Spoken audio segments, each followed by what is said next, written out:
Banca de estudo, aprovação. Olá pessoal, então, eu espero que vocês estejam continuando enfurnados dentro de casa e se precisarem sair, usem a máscara. Eu precisei sair, peguei a motinha, botei a máscara, saí e vi aluno do reforço sem máscara no meio da rua, viu? Vacilou.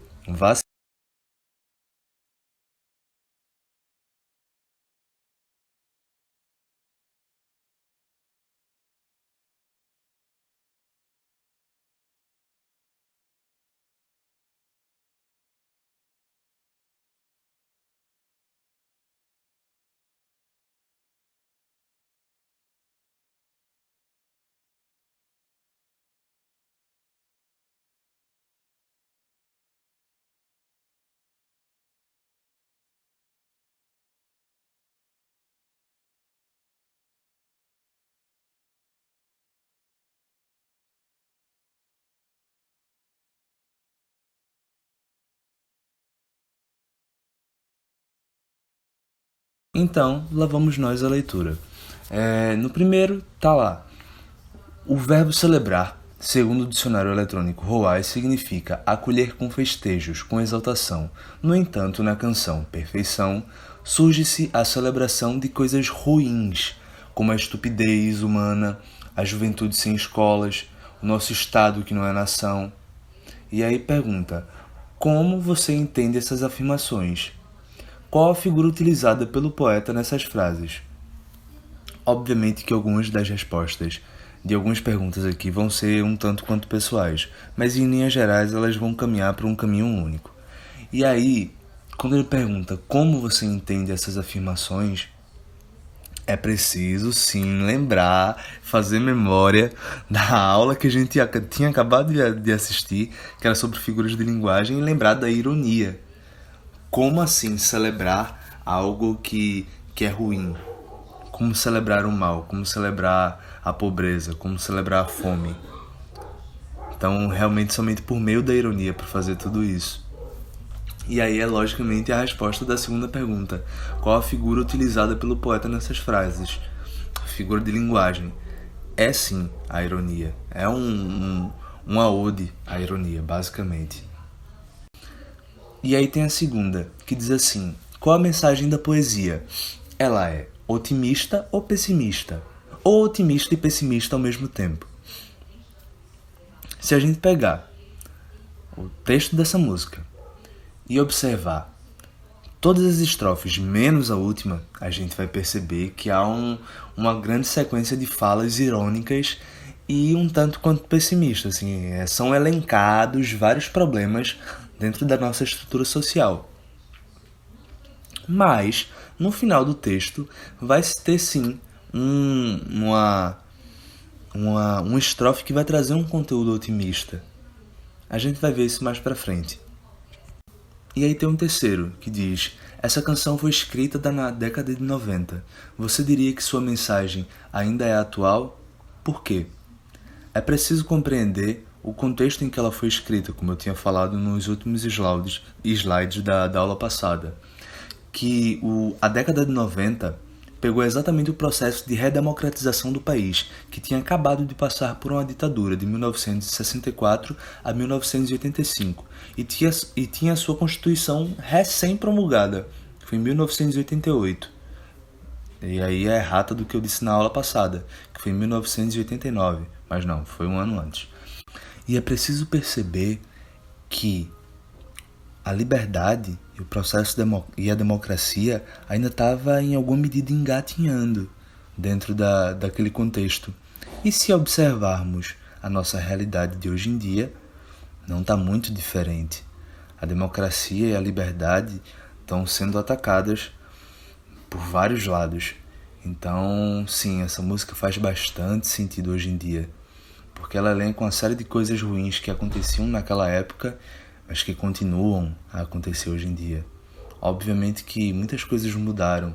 Por exemplo, a taxa de analfabetismo diminuiu bastante. E, enfim, tiveram alguns avanços, mas recentemente a gente tem tido bastante retrocesso. Mas sim, Seguimos. E aí a gente pega o gancho da primeira questão e entende que sim, essa música é uma música, sim, considerada de protesto, justamente pelo contexto que ela estava inserida, certo? O quinto vai dizer: na estrofe vamos comemorar como idiotas a cada fevereiro e feriado, a que se refere à expressão a cada fevereiro. A gente lembra que tem uma festa que acontece geralmente no mês de fevereiro no Brasil e que move quase que toda a população brasileira, que é o Carnaval. Mesmo que você não vá participar ativamente dentro da festa, você acaba sendo afetado por todo o clima que se instaura. E o Carnaval, a carnavalização das coisas é um episódio bastante relevante, socialmente falando. E aí é preciso também dar 2 passinhos para trás na história e perceber, e aí vocês vão ver, nossa, eu tô muito alinhado com o Wellington, porque tá aí a política do pão e circo, que foi uma política que surgiu durante o Império Romano, que para basicamente a cada dia útil haviam 2 dias de feriado, e nesses feriados aconteciam festas que no começo eram sagradas, mas depois foram se tornando profanas, que era somente para satisfazer os prazeres de quem assistia tudo aquilo. E enquanto acontecia a festa, o povo passava fome. E aí esse era um dado, uma condição bastante complicada daquela época.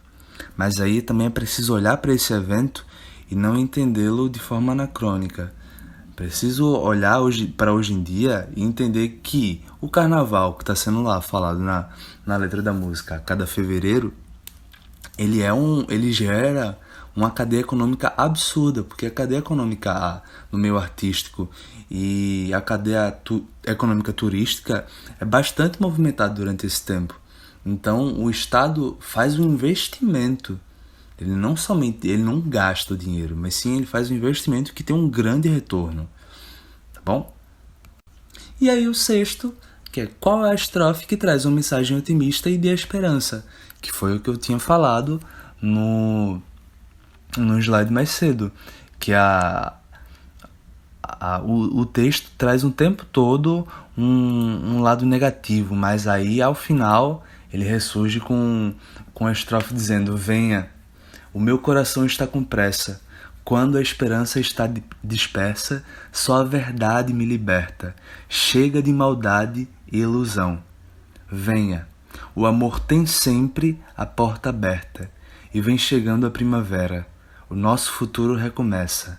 Venha, que o que vem é perfeição. Então a gente tem aí versos belíssimos dizendo que sim, a esperança, mesmo quando ela está meio confusa, ela vem. E a verdade vem, sempre liberta. E que o amor tem sempre a porta aberta. É preciso compreender esse sempre, que traz essa noção absoluta. E que o futuro sempre recomeça. É sempre um novo passo. É sempre uma mudança daquilo que estava. Se aquilo que estava anteriormente estava ruim, então a tendência é que as coisas venham melhorar. Não é isso que a gente acredita agora nesses tempos? Então, vamos lá para o conteúdo. E aí a gente torna o nosso tema, que é as divisões da gramática. E aí parece, né, que eu copiei o slide da aula de substantivo. E eu copiei. Mas calma, tá tudo diferente, eu modifiquei tudo. Só tem o mesmo esquema para que, pela repetição, vocês compreendam e tentem assimilar as coisas. Mas a gente precisa olhar para esse quadro e compreender que o português, ele, observado pelo viés da gramática, pode ser estudado em 4 eixos. O eixo da fonética, que é o estudo da imagem acústica, no som. A morfologia, que vai estudar a palavra, as partes que compõem a palavra e as suas classificações. A sintaxe, que vai estudar os processos que acontecem da junção das palavras, ou seja, a nível da frase, as relações que acontecem dentro da frase. E a semântica, que vai estudar basicamente o sentido das palavras e das frases, certo? E aí a gente vai cair para um conteúdo que é da morfologia. A gente repete que a morfologia é a parte da gramática que estuda a estrutura, a formação e a classificação das palavras, certo? Veio também, mais uma vez, todas as classes de palavras: substantivo, adjetivo, verbo, advérbio, pronome, interjeição, conjunção, preposição, numeral e artigo. há uma discussão se interjeição é ou não uma classe de palavras. Porque, por exemplo, se estou eu aqui na varanda da minha casa e estou descendo para a rua e sem querer tropeço na escada. Enquanto eu estou caindo, eu digo: valei-me Nossa Senhora, perpétuo socorro. Tudo isso que eu falei é uma interjeição, sim, porque interjeição é aquela expressão que surge de rompante, num momento inesperado, que surge de repente, sabe? Então, todas essas palavras, que cada uma delas é uma classe de palavra diferente, formam uma expressão que essa expressão vai ser uma interjeição. Entendem essa discussão? Mas, enfim, para efeito prático, se vocês forem perguntados numa prova, vocês vão dizer que são essas 10, tá bom? Não esqueçam. E dessas 10 classes de palavras, a gente vai ter a divisão das variáveis e invariáveis. O que é esse negócio de variável e invariável? Meu Deus do céu, sério que vocês não lembram da aula? Então, variável é quando vai ter uma variação, uma flexão entre número e gênero. Invariável é quando não vai ter essa flexão de número e gênero, certo? Tipo a palavra menino. Menino, aí masculino. Aí é pro feminino. Menina. Se eu tá no singular, menino, vou botar pro plural. Meninos. Entendem? Mas aí, saindo dessa parte do apanhado teórico mais geral, eu quero propor um exercício para vocês. Observe essa foto atentamente e responda: o professor André é?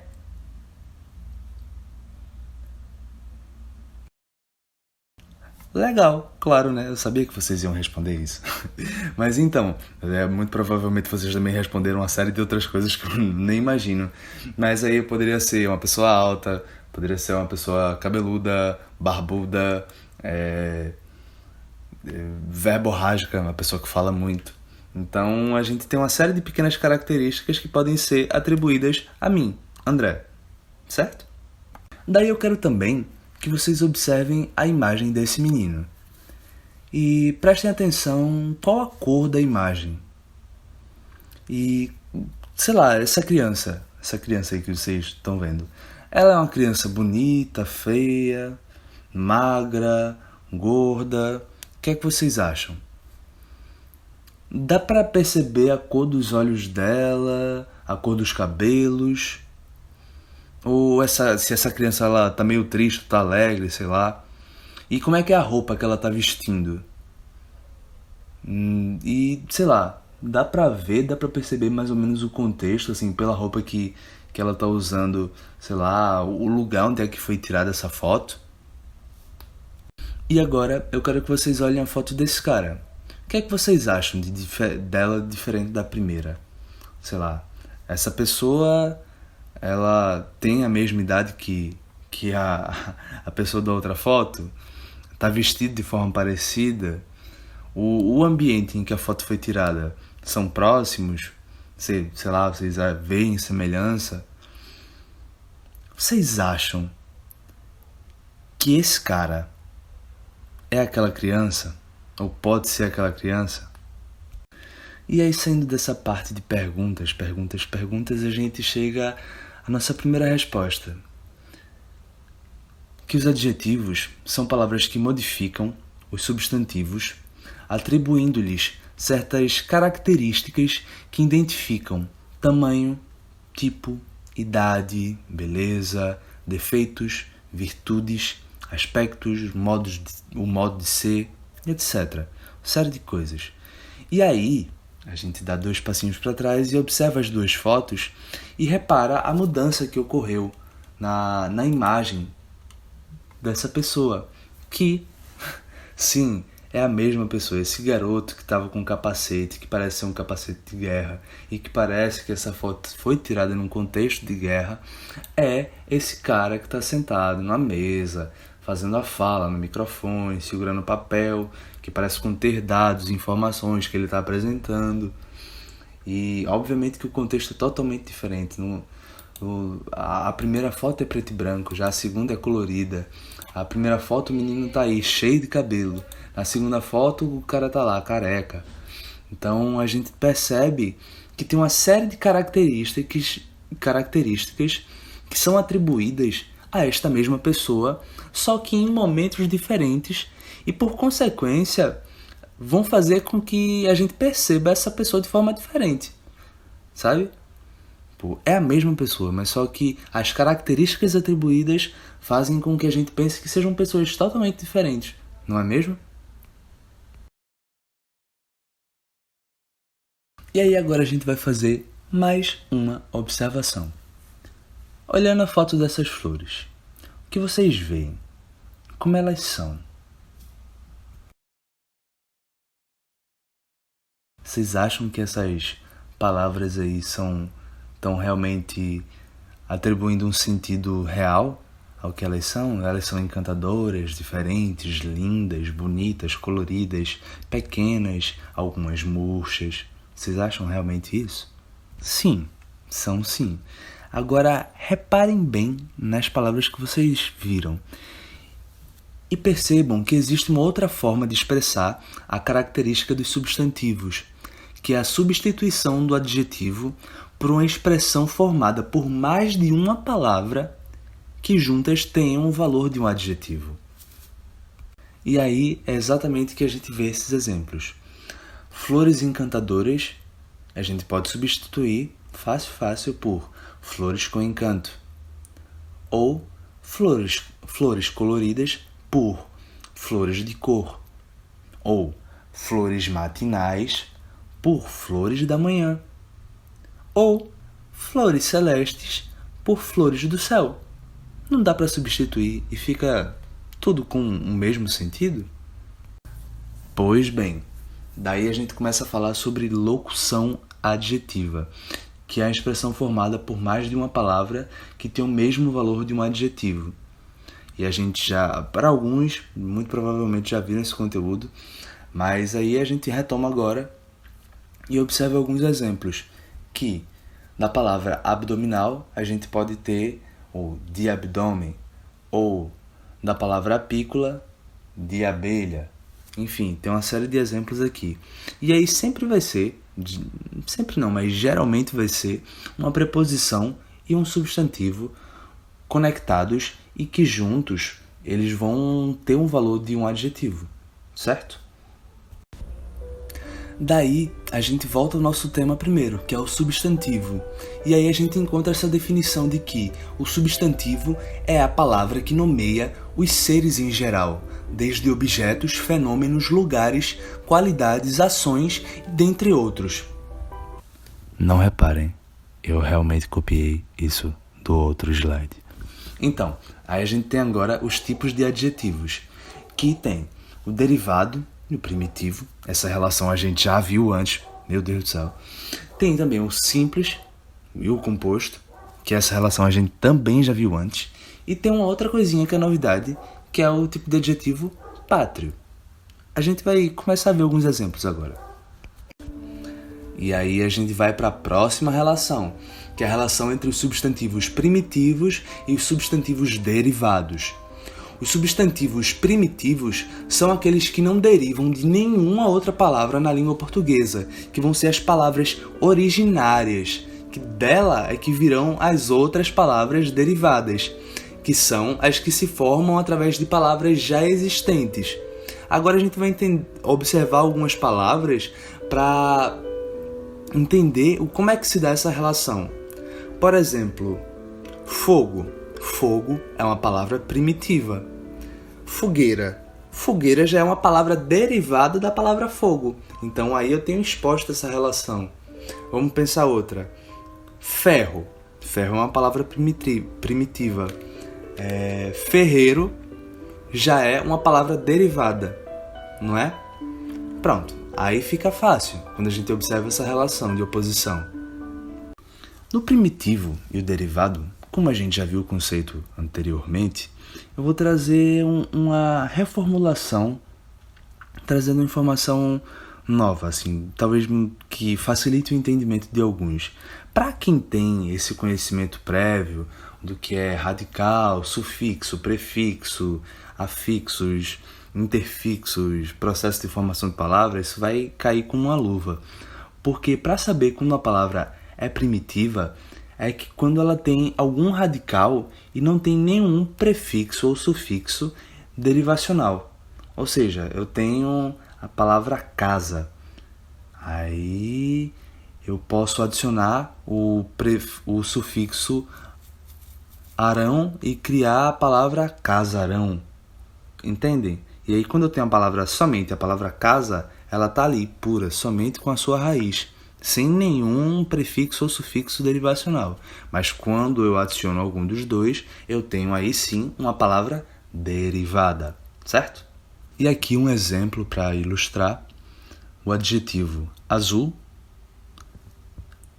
e o adjetivo primitivo e o adjetivo derivado azulado, que vem do adjetivo azul, entendem? E agora a gente vai começar a falar de futebol. Não, mentira, ainda é aula de português e não se afobem. A gente tem também os tipos de adjetivos simples e compostos. Os simples é quando eles vão apresentar apenas uma única raiz. Composto é quando vai apresentar mais de uma raiz na mesma palavra.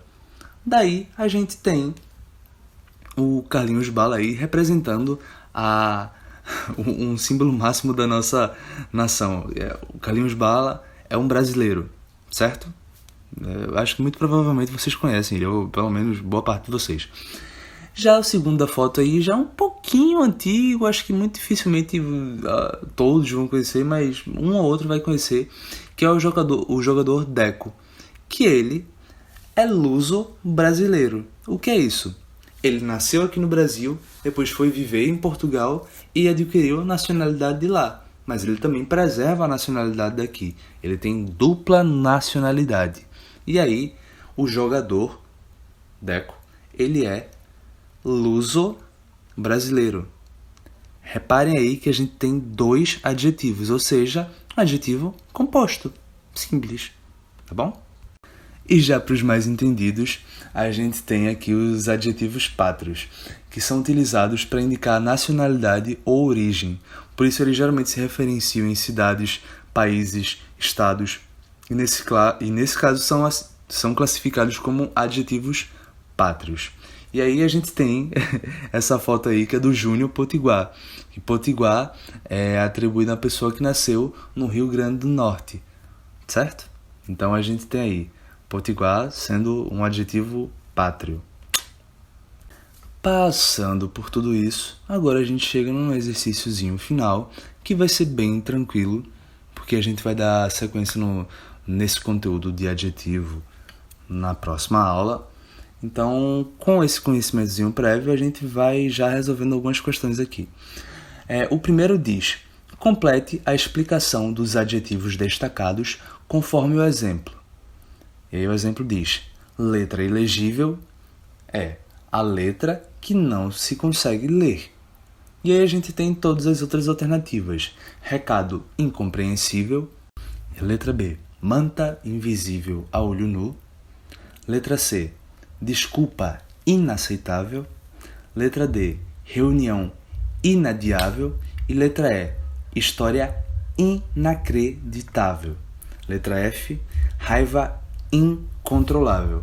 Então, a gente observa que tem uma certa repetição nesses adjetivos aí. Todos eles começam com a partícula in, que aí a gente vai perceber que essa partícula, que quando vem no começo e ela está modificando a palavra, ela se chama prefixo. E aí o prefixo in, ele pode se referir a uma certa privação ou negação, que é esse caso de todas essas palavras que foram analisadas. Recado incompreensível é aquele recado que não se consegue compreender. Manta invisível é aquela manta que não se consegue ver. Desculpa inaceitável, desculpa que não consegue se aceitar. Reunião inadiável, reunião que não se consegue adiar. História inacreditável é uma história que não se consegue acreditar. E raiva incontrolável é uma raiva que não se consegue controlar. E aí a gente também tem um segundo sentido para esse prefixo in, que é o de movimento para dentro. como por exemplo a palavra induzir. Induzir significa trazer para dentro. Sabe? Esse in é trazer para dentro, é guiar o caminho por dentro.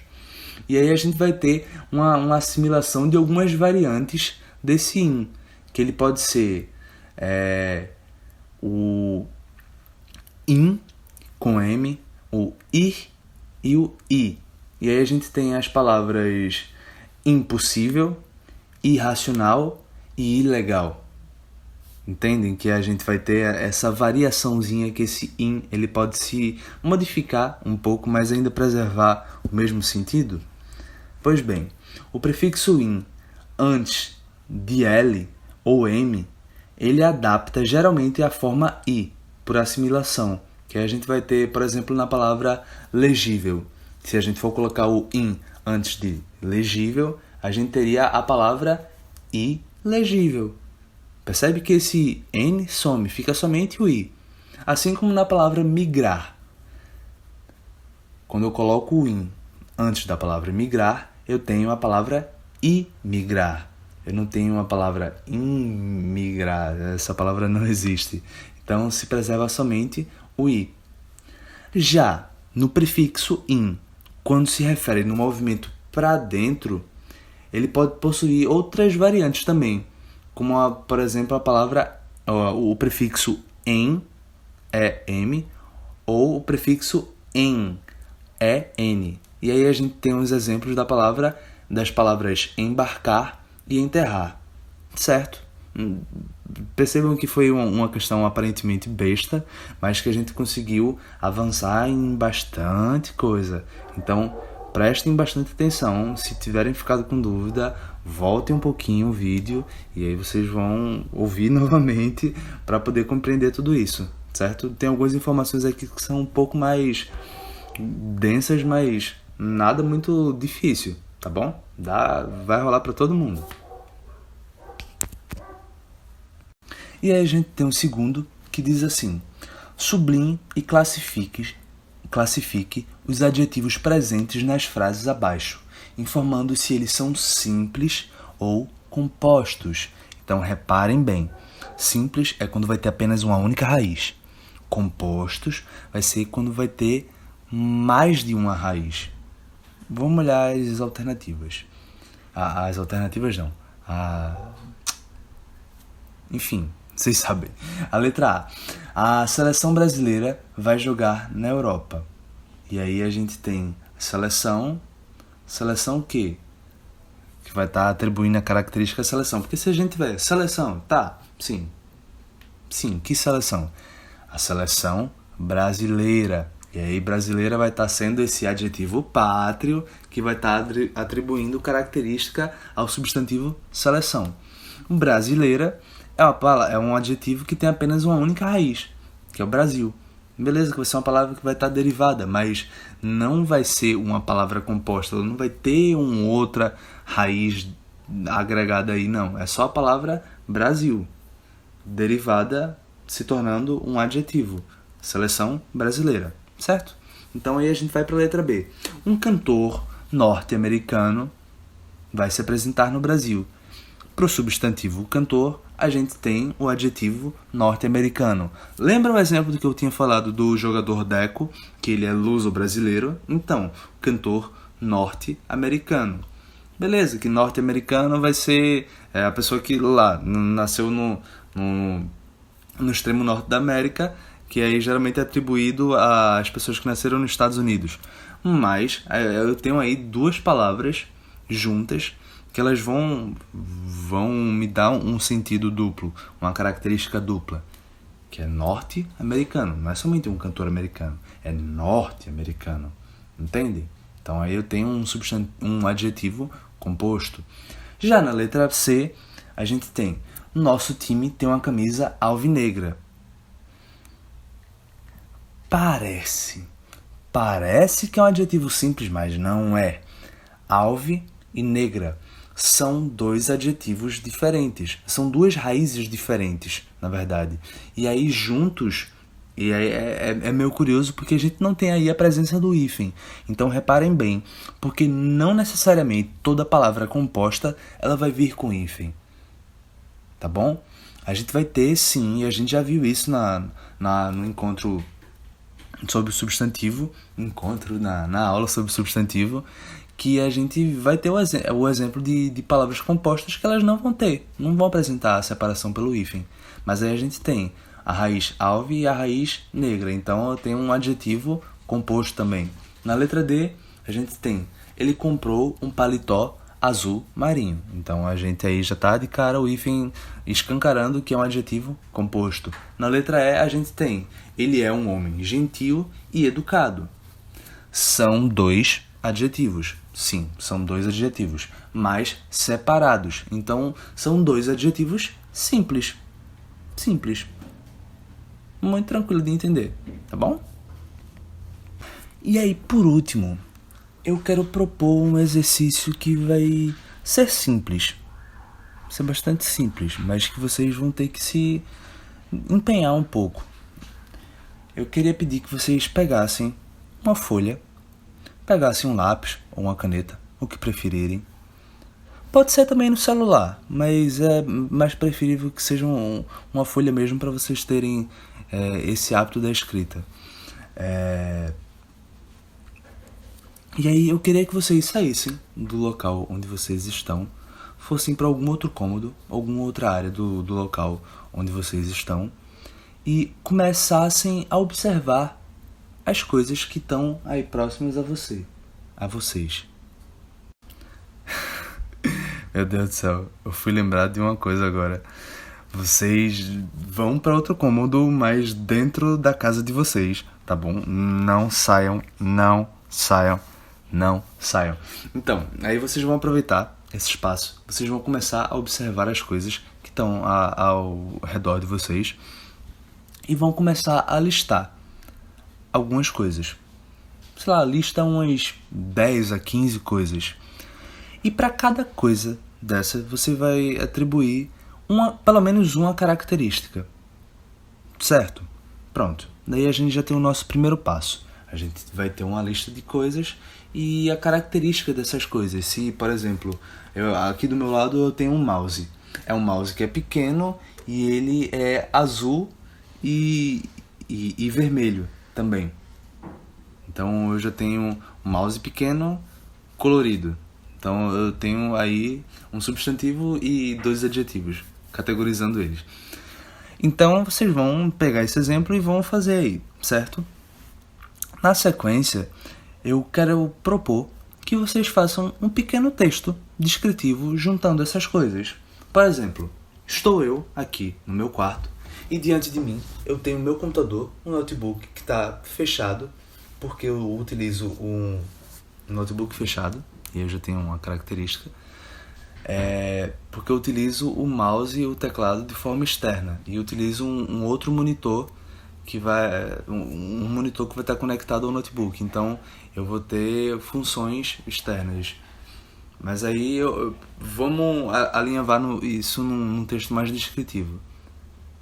Tem um notebook fechado em minha frente, o monitor está ligado, o mouse colorido ele se movimenta, eu tenho uma luz vermelha também próximo a mim, tem um ventilador que está desligado porque eu estou gravando esse áudio para vocês e está fazendo bastante calor, não posso ligar o ventilador por causa da temperatura.